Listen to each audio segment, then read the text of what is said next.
Votre programme vous est présenté par Bismart et Banque Palatine, banque des ETI, de leurs dirigeants et banque privée.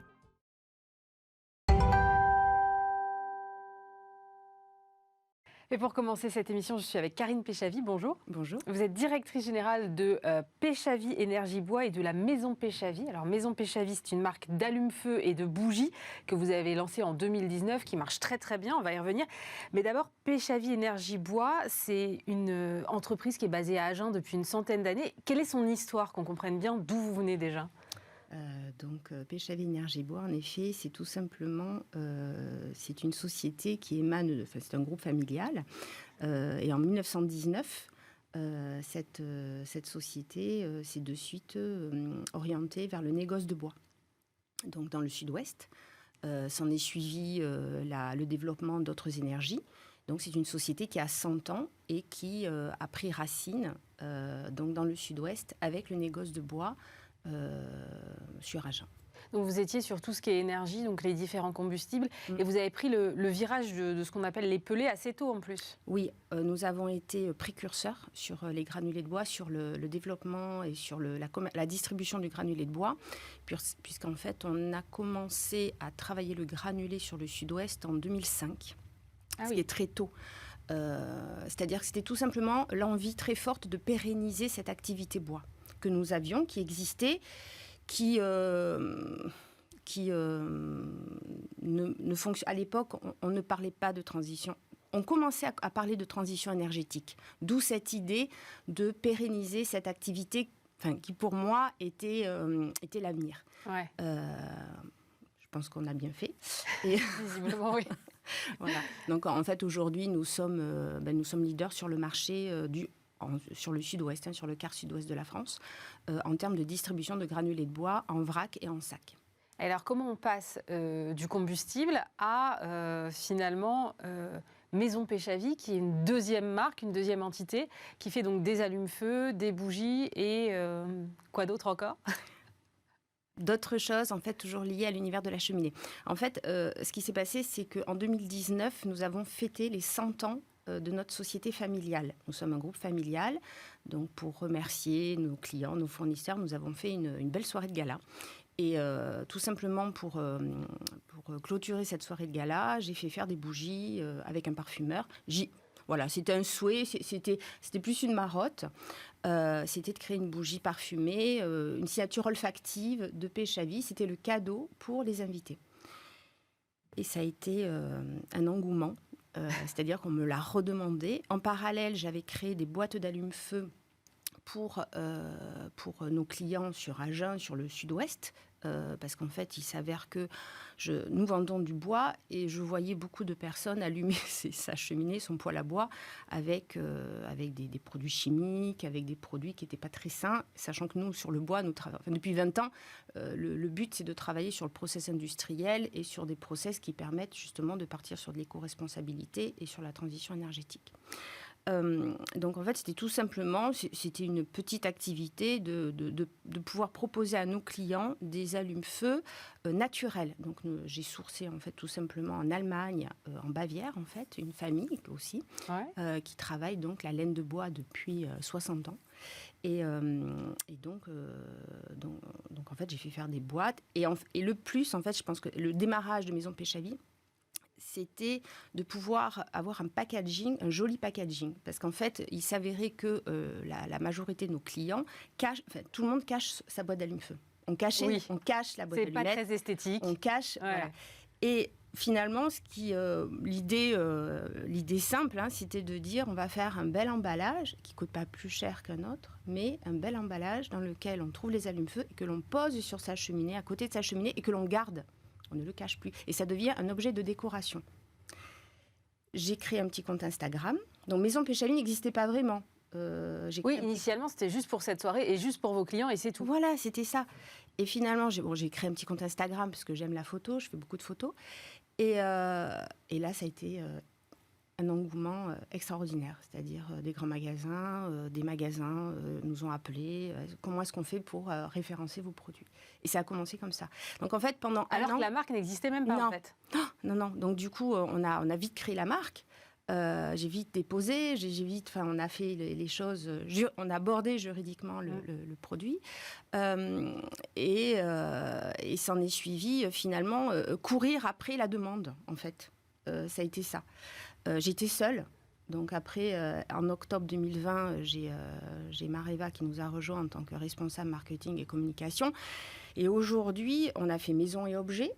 Et là, depuis, ça fait 1 an, c'est une explosion. Donc le marché des États-Unis, l'Europe, la France.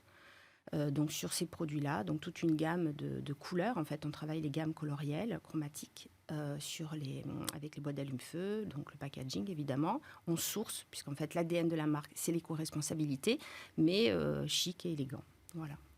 Mais alors, comment ça se passe au moment où vous êtes démarché par... alors que l'entreprise n'existe pas, vous êtes démarché par des grands magasins, et vous vous dites, en fait, j'ai pas le choix, je vais être entrepreneur malgré moi. Comment ça se passe ?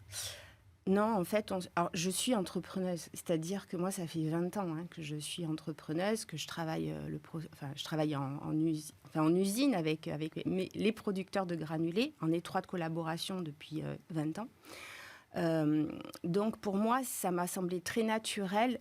Finalement, c'est un autre produit, mais c'était dans la continuité de ce que je faisais déjà auparavant. Donc c'est pour ça que ça a été facile.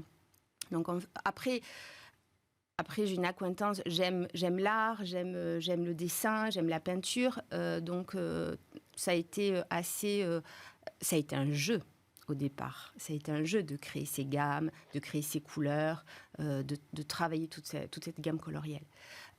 Là, aujourd'hui, ce n'est plus un jeu. C'est un enjeu. C'est l'enjeu de répondre à la demande qui est vraiment croissante et qui fait un petit peu peur dans le sens où aujourd'hui, on est obligé de freiner. On freine la croissance. On ne peut pas. On ne peut pas répondre à toutes les demandes. Et il faut savoir dire non à un moment pour ne pas se laisser finalement dépasser et cracher le truc. Oui, c'est ma crainte. C'est-à-dire que la crainte en tant que jeune marque non réfléchie, parce qu'en fait non pensée. C'est-à-dire que... Il n'y avait pas de business model, pas de business plan, rien du tout. Rien, absolument rien. C'est-à-dire c'est le consommateur... Les magasins, c'est le consommateur qui a créé le produit, qui m'orientait finalement.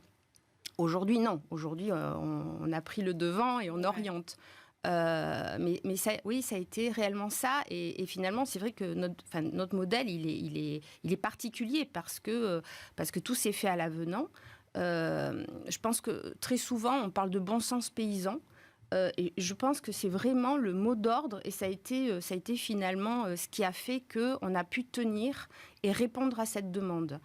Quand les États-Unis vous appellent, un distributeur à Los Angeles vous appelle et vous dit on a craqué sur votre marque, pour nous c'est une jeune pousse, on voit en vous une jeune marque élégante, raffinée, le chic à la française et éco-responsable, on vous veut. Donc, on est obligé d'y répondre. Et c'est difficile de dire non dans ces cas-là. Oui, voilà. Donc, on y répond. Et finalement, on a travaillé, mais comme des dingues, à sourcer. On a travaillé la production. Donc là, on sort complètement du cadre. C'est avec les magasins avec cette espèce de... Les magasins qui vous encensent, les consommateurs qui vous encensent, parce que c'est ça, vous êtes portés. Ouais. Là, non. Là, vous êtes au cœur du cyclone et vous devez de répondre à cette demande. Suite à ça, nous avons fait maison et objets où ça a été une explosion également pour l'Europe et la France. Et donc aujourd'hui, le but, c'est comment appréhender, comment ne pas se cracher en fait, comment appréhender cette croissance, comment y répondre convenablement en se staffant, en ayant les bonnes compétences. Voilà, c'est l'avenir de la marque, elle est là. Et garder cette notion d'éco-responsabilité parce que sur cette marque, ce qui est assez important en fait, c'est de garder toujours cette notion de l'éco-responsabilité et la rentabilité. Et ce sont deux notions qui sont difficilement compatibles. Mais on va y arriver. C'est vraiment pour nous, c'est un challenge. C'est-à-dire qu'il faut aller sourcer les bons fournisseurs et en même temps pas vendre trop cher pour pas perdre. Enfin, où est-ce que vous mettez le curseur? Le curseur, c'est garder des prix raisonnables pour le consommateur. Nous sommes sur des boîtes d'allume-feu. À un moment donné, il faut rester basique, bon sens paysan. Nous faisons des allumettes, nous faisons des bougies parfumées, nous travaillons, mais nous voulons rester à travailler avec des manufactures EPV en France, et majoritairement EPV, donc entreprises du patrimoine vivant. Et en Allemagne également, où nous travaillons avec des manufactures, avec des usines familiales, avec un savoir-faire, des produits sains, donc plus chers. Ouais. Europe, difficile. Mais on va y arriver. Voilà. Et tout le challenge se situe à ce niveau-là. Et je pense qu'on a trouvé la bonne recette. Et l'Allemagne, parce qu'il il manque un peu de savoir-faire en France? Nous n'avons pas le savoir-faire en France. Sur quelle typologie de... Allumettes et allume-feu. Allume-feu comme nous le concevons, c'est-à-dire complètement... La laine de bois, là, c'est ça? Oui, la laine de bois trempée dans de la cire pure alimentaire.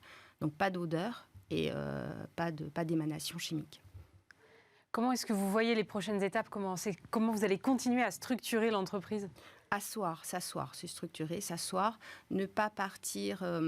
Il ne se passe pas une journée sans qu'on nous dise qu'est-ce que vous allez faire l'année prochaine et qu'est-ce que vous allez nous sortir. Parce que c'est ça, c'est toujours l'attente, parce qu'on est vraiment dans ce consumérisme encore. Hein. Donc c'est toujours l'attente du nouveau produit. Qui va piano va sano. On va asseoir. Nous avons beaucoup de produits aujourd'hui. Nous avons encore beaucoup de choses à faire.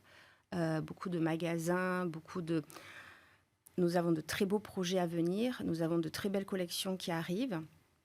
Donc, en fait, ça va être d'asseoir tout ça. Ça va être de le structurer et de le développer convenablement en ayant une bonne communication et surtout en ayant vraiment...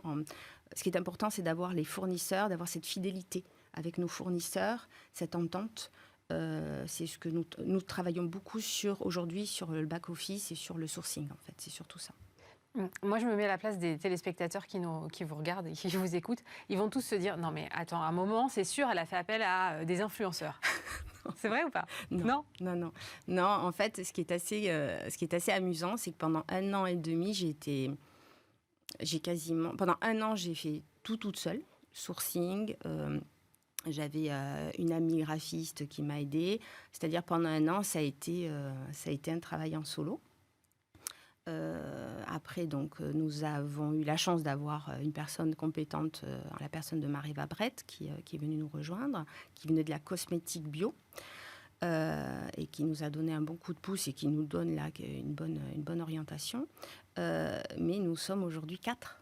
Nous sommes 4 personnes, pas d'influenceurs, pas de budget. Nous n'avons pas de budget. C'est-à-dire qu'aujourd'hui, Maison Péchavy est en incubation sous ma société Péchavy Énergie Bois. C'est-à-dire que c'est de l'entrepreneuriat, en fait. Je m'auto-finance. Voilà. Donc bon, là, dans quelques mois, on va passer à autre chose. Parce qu'il va falloir... C'est ça, en fait. Et le challenge, il est là aussi. C'est-à-dire qu'aujourd'hui, là, il va falloir on est en train de passer à la vitesse supérieure. Mais les gaps, en fait, sont à passer sensiblement, doucement. Voilà. Vous voulez rester toujours dans ce secteur de l'univers de la cheminée? Oui. Quels sont les autres axes que vous voyez? Parce qu'effectivement, une fois qu'on a fait les bougies, les allumettes, les allumes-feu... Donc cette année, nous avons lancé une gamme de plaids. Pareil, donc en fait, étant donné que nous voulions la plus jolie marque, donc nous avons tapé à la porte de Brun de Viande-Tyran, à l'Île-sur-la-Sorgue, une institution dans le monde de la confection de mohair, alpaga, donc plaids, couverture. Ils ont accepté et nous avons un co-branding avec donc une étiquette Maison Péchavy, Brun de Viande-Tyran, avec cette belle manufacture, 8 générations, et qui pour nous correspond. 1919, eux c'est la 8e génération, et nous entourons de savoir-faire et de personnes humaines en fait, avec qui on va vers... C'est une aventure pour nous, c'est une belle aventure qui fonctionne, qui est vraiment appréciée. Après, et puis c'est vraiment amusant parce que au bout de 6 mois, j'avais une des rédactrices d'un grand magazine de décoration au téléphone, parce que dès le départ, on a vraiment attiré. En fait, il y a eu cette curiosité. Et elle me demandait un pack shot. Je ne savais pas ce qu'était un pack shot. Voilà. Donc, ça a été ça. Et donc, il faut vite apprendre. Voilà, c'est toujours apprendre et aller vite, voilà, par rapport à tout ça. Mais on y arrive. Merci beaucoup, Karine Péchavy, d'avoir été avec nous, directrice générale de Péchavy Énergie Bois et de Maison Péchavy.